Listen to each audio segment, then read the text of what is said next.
네, 드려진 헌금을 위해서 기도하겠습니다. 하나님 아버지, 우리의 삶을 살펴주시고 우리에게 필요한 것들을 공급해 주시는 하나님 아버지의 그 크신 사랑에 감사합니다. 감사한 마음을 담아 여기 하나님께 드린 예물이 있습니다. 이 예물에 들어있는 기도도 받아주시고 이 예물을 받아주옵소서. 예수님 이름으로 기도합니다. 아멘. 네, 80년 만에 역대급 폭우라는 지난 주간을 지내고 이렇게 다시 만나게 돼서 너무나 반갑습니다. 그래서 이 반가움을 좀 담아서 인사를 하고 싶은데요. 지금 김치 볶음이 너무 맛있어서 많이 드셔서 좀 졸리시죠? 그래서 최대한 눈을 크게 뜨고 반갑습니다. 이렇게 옆에 계신 분께 오셨군요. 반갑습니다. 이렇게 한번 인사하겠습니다. 오셨군요. 반갑습니다. 예. 네. 예배의 자리, 말씀의 자리에 나오신 여러분들을 환영하고 축복합니다. 네. 지난 한 주간 동안 성도님들은 무엇 때문에 행복하고 어떤 일들 때문에 마음이 힘드셨습니까? 아마 우리 중에 어떤 분은 일가 친척 중에 집에 물이 든 분도 혹시 있을지 모르겠어요. 가족관계, 친구관계, 교우관계 때문에 마음이 힘드신 분이 있을지도 모르겠습니다. 또는 자신이 혹은 우리 가족이, 친구가 병이 들어서 아파서 아마 몹시 슬프셨던 분도 있을지 모르겠습니다. 또 지금 신앙생활을 저버린 가난한 성도인 친구가 있거나 자녀들이 있어서 마음이 너무너무 아프신 분들이 혹시 우리 중에 있을지도 모르겠습니다. 또 어떤 분은 집 문제, 취업 문제, 이런 문제들이 너무 해결이 안 되다가 뭔가 해결될 것 같은 실마리가 보여서 너무 기쁘고 행복한 한 주를 보내신 분도 있을지 모르겠습니다. 이런저런 일들, 문제들이 아마 우리 성도님들에게 있으셨을 텐데요. 우리 삶의 많은 문제들은 돈과 관련되어 있습니다. 그러면 돈이 많으면 행복한가? 맞습니다. 행복하죠. 좀 넉넉하게 돈이 있다면 웬만한 문제들은 해결될 수 있는 것들입니다. 우리는 때때로 돈의 위력을 실감하게 됩니다.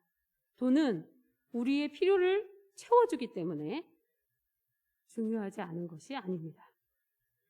정신과 의사나 행복학자들의 연구에 의하면 수입이 늘고 재산이 늘면 사람들은 행복지수가 올라간다고 합니다.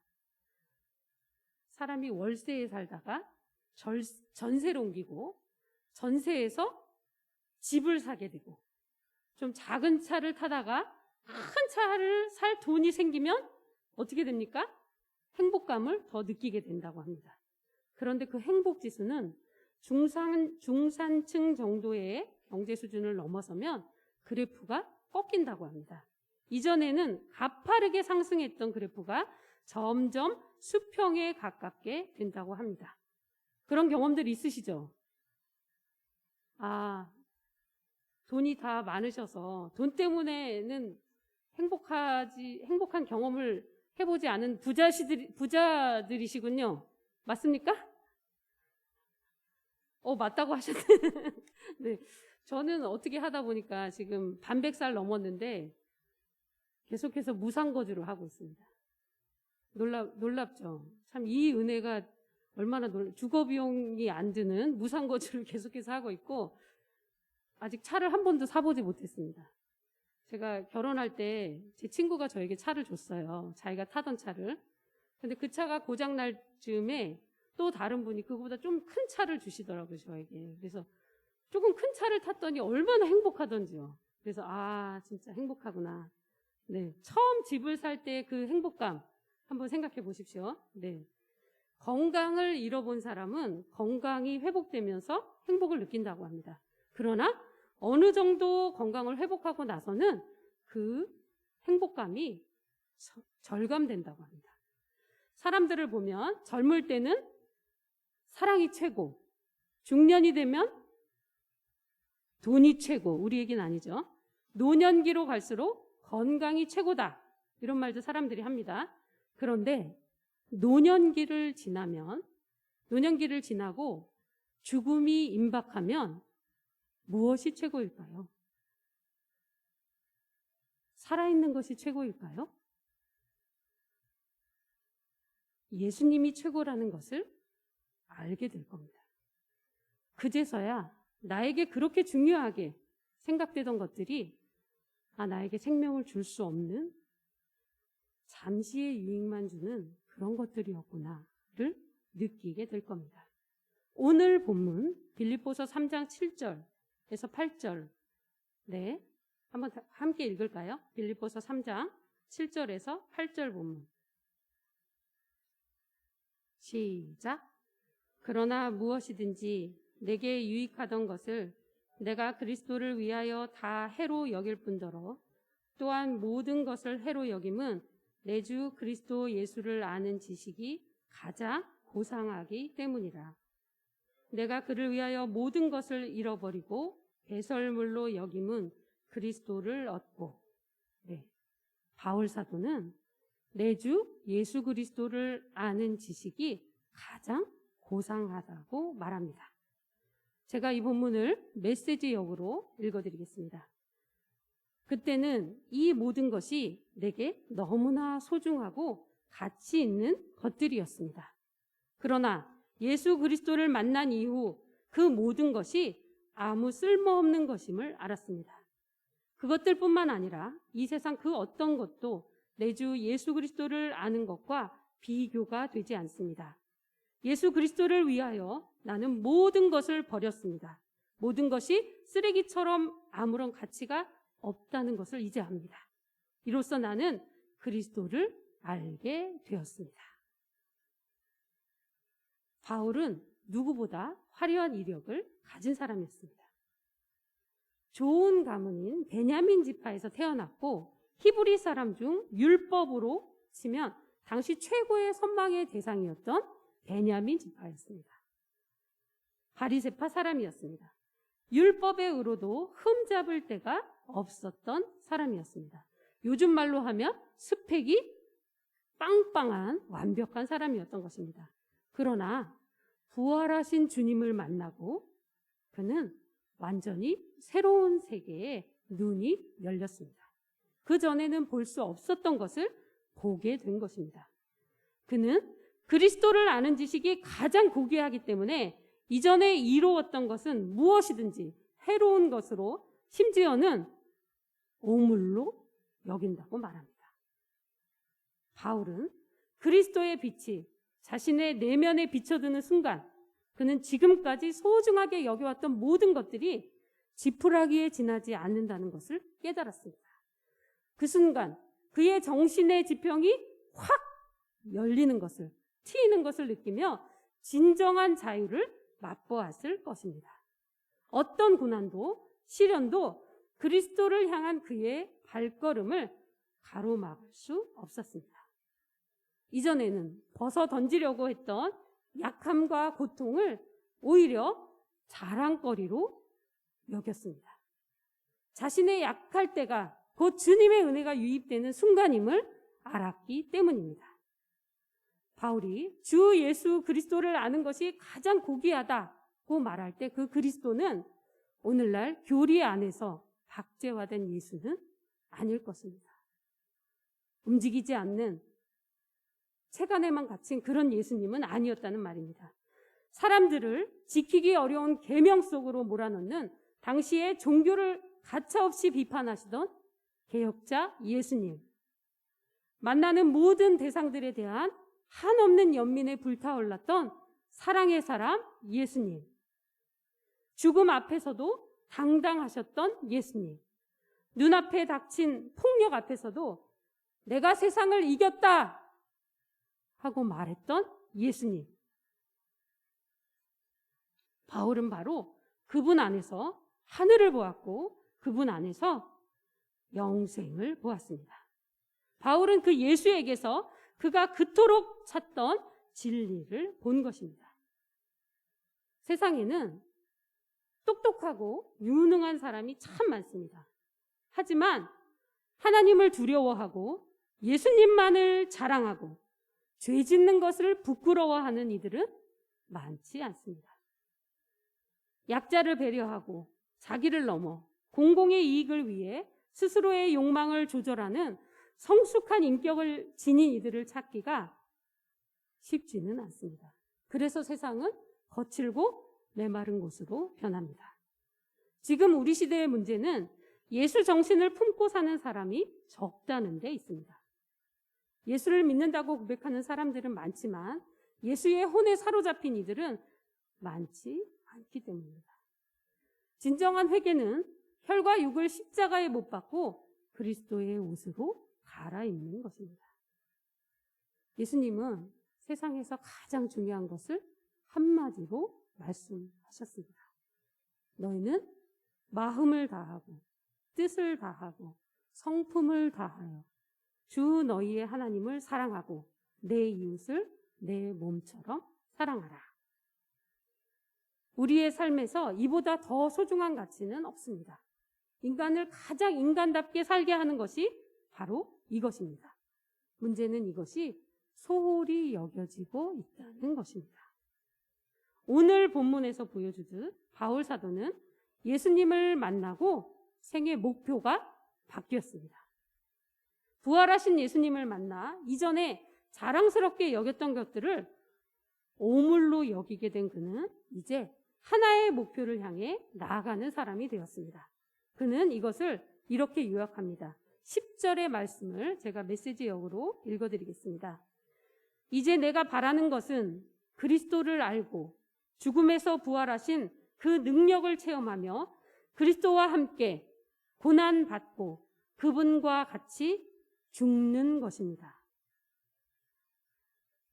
내가 바라는 것은 그리스도를 알고 죽음에서 부활하신 그 능력을 체험하며 그리스도와 함께 고난받고 그분과 함께 죽는 것입니다. 정말 대단한 말입니다. 우리 성도님들도 같은 소망을 품고 계시지 않습니까? 저도 이 소망을 가지고 있습니다. 우리도 이 목표를 향해 나아가고 있습니다. 때로는 흔들리고 목표가 좀 흐릿해질 때도 있고 비틀거리기도 하지만 이 소망을 우리 모두가 품고 나아가고 있습니다. 때로 이 소망 가운데 우리 삶이 지지부진하게 되는 것은 관심이 분산되어 있기 때문입니다. 이것도 해야 되고 저것도 하고 싶고 그래서 우리 인생이 복잡합니다. 하지만 하나를 꼭 붙잡은 사람은 강력합니다. 바울은 다른 것을 다 팔아 그리스도를 샀습니다. 환난, 곤고, 박해, 굶주림, 헐벗음, 위협, 칼, 어떤 시련도 어떤 환난도 그를 예수님에게서 끊을 수 없었습니다. 그가 말하는 예수님의 사랑을 함께 읽어보기 원합니다. 로마서 8장 34절에서 39절 말씀입니다. 로마서 8장 34절에서 39절 말씀입니다. 로마서 8장 34절에서 39절 말씀 함께 읽겠습니다. 누가 우리를 그리스도의 사랑에서 끊으리요? 환난이나 곤고나 박해나 기근이나 적신이나 위협이나 칼이랴. 기록된 바 우리가 종일 주를 위하여 죽임을 당하게 되며 도살당할 양같이 여김을 받았나이다 함과 같으니라. 그러나 이 모든 일에 우리를 사랑하시는 이로 말미암아 우리가 넉넉히 이기느니라. 내가 확신하노니 사망이나 생명이나 천사들이나 권세자들이나 현재일이나 장래일이나 능력이나 높음이나 깊음이나 다른 어떤 피조물이라도 우리를 우리 주 그리스도 예수 안에 있는 하나님의 사랑에서 끊을 수 없으리라. 아멘. 이 모든 일에서 우리를 사랑하여 주신 그분을 힘입어서 우리는 이기고도 남는다고 말씀합니다. 우리 삶에는 어렵고 힘든 일이 많이 있습니다. 그런데 간신히 이기는 것이 아니라 넉넉히 이긴다는 것입니다. 세상에 어떤 바람이 불어도 이런 사람은 담담히 서 있습니다. 바람을 거스리는 것은 쉽지 않습니다. 그러나 주님을 힘입으면 승리하고도 남는다고 합니다. 네, 16세기 카르멜 수도회의 위대한 개혁가인 아빌라의 테레사라는 성인이 있습니다. 좀 너무 어려운 사람이죠? 테레사라고 기억하시면 될 것 같아요. 아빌라라는 동네에 테레사라는 사람이 있었는데 이분은 여자입니다. 여자 성인이신데요. 이분이 수도회에 가입하려고 할 때 아버지가 엄청나게 반대를 했습니다. 그럼에도 불구하고 그 반대를 무릅쓰고 아빌라의 테레사 성인은 수도회에 가입을 합니다. 당시 여자라는 것은 시대적으로 굉장한 한계를 갖는 일입니다.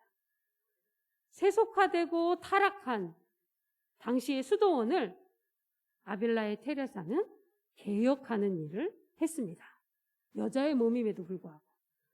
테레사는 또한 기도와 행동하는 개혁자로 그 이름이 널리 알려진 성인입니다. 한 번은 테레사가 말라리아에 걸려서 거의 죽음을 눈앞에 두게 되었습니다. 그런데 기적적으로 그 말라리아에서 테레사가 살아남습니다. 하지만 3년 동안 온몸이 마비된 채로 누워 있어야만 하게 되었습니다. 온몸이 마비되었으니까 아무것도 할 수 없었습니다.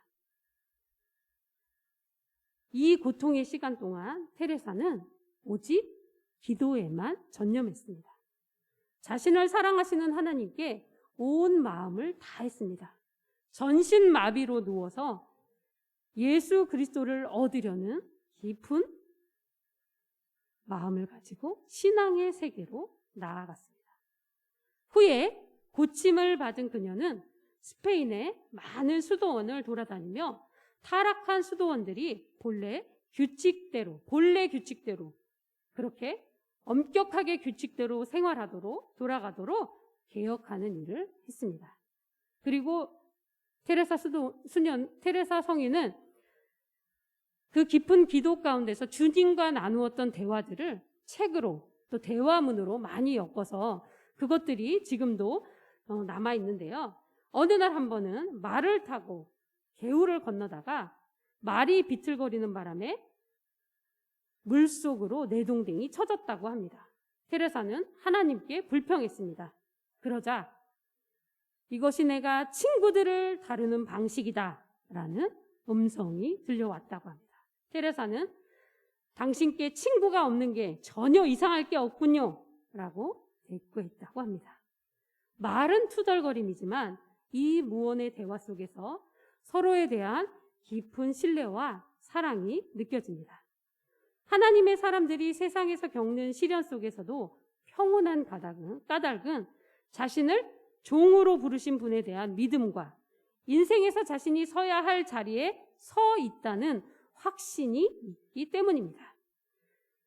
예수 그리스도를 알고 나면 이제부터 삶은 새로운 평안이 차오르기에 그렇습니다. 그리스도를 알기 전까지 바울은 율법을 따라 살려고 노력했던 사람입니다. 우리가 아는 것처럼. 그는 도덕적으로나 종교적으로 나무랄 데 없는 사람이었을 것입니다. 하지만 그의 영혼에는 평안함이 없었습니다. 법이 그의 외부에 있었기 때문입니다. 해야 할 것과 하지 말아야 할 것 사이에서 그는 늘 흔들리고 있었습니다. 하지만 그리스도가 그의 마음에 오신 후 법은 그의 바깥이 아니라 그의 안에 있게 되었습니다. 선지자 예레미야의 말대로 하나님의 뜻을 가슴에 심어 그 심겨진 그 하나님의 뜻대로 살아가는 그런 사람이 되었던 것입니다. 그 법을 행하는 것은 부담이 아니라 기쁨이 되었던 것입니다. 그는 더 이상 자기의 의를 구하는 사람이 아니라 하나님의 의를 구하는 사람으로 거듭나게 된 것입니다. 수영을 배워보신 적이 있으십니까? 수영을 배우다 보면 알게 되는 것이 있습니다. 힘이 들어가면 몸은 반드시 가라앉게 되어 있습니다.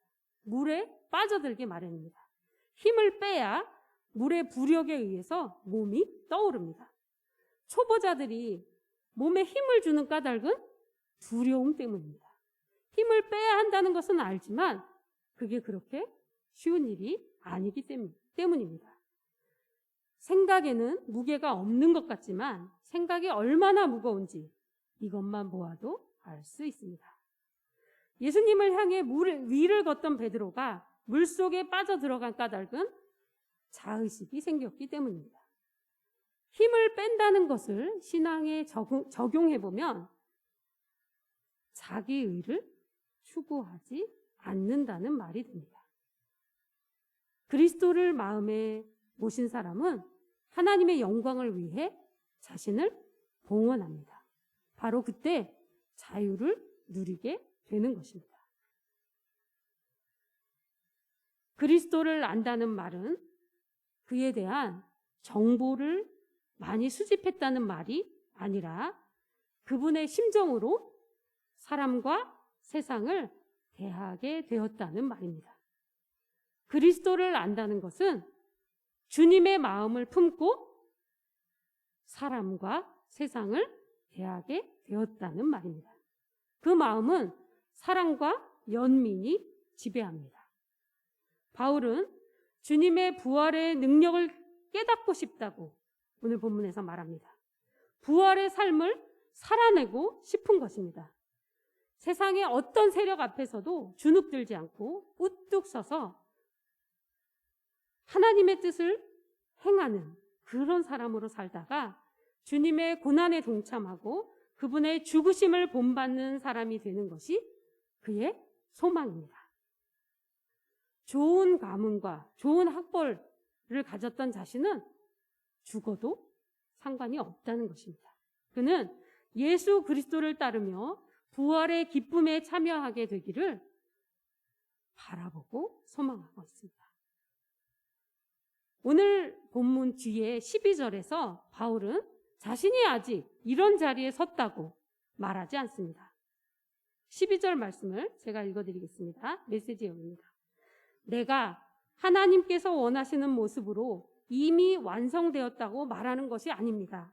나는 아직 목표에 이르지 못했습니다. 나는 그 목표를 향해 열심히 달리고 있으며 그리스도 예수께 잡힌 바 된 그것을 잡으려고 쫓아가고 있습니다. 바울은 지금 자신이 그 길을 따라 걷고 있을 뿐이라고 말합니다. 그렇기에 그는 그 뒤에 있는 것은 잊어버리고 앞만 보고 달려간다고 합니다. 요즘 뉴스를 보면 세 가지 얘기가 눈에 띕니다. 네, 물론 정치 얘기가 너무나 많은데 돈과 명예와 권력입니다. 이런 사회에서 섬김은 서로에게 신이 되는 행위라는 아벨라 테레사의 금호는 아무런 의미도 없는 궤변에 지나지 않을 것입니다. 우리가 품은 이 소망은 세상 사람들의 비웃음거리에 지나지 않을 수도 있습니다. 그러나 그리스도를 아는 사람들, 그분을 길로 삼은 사람들, 그분의 부활의 능력을 깨달은 사람들, 그분의 죽으심을 본받으려 하는 사람들, 이런 사람들이야말로 이미 하나님 나라를 사는 사람들입니다. 우리는 때때로 우리의 소망을 다시금 점검해 볼 필요가 있습니다. 우리 속에는 얼마나 그리스도의 정신이 충만해져 있습니까?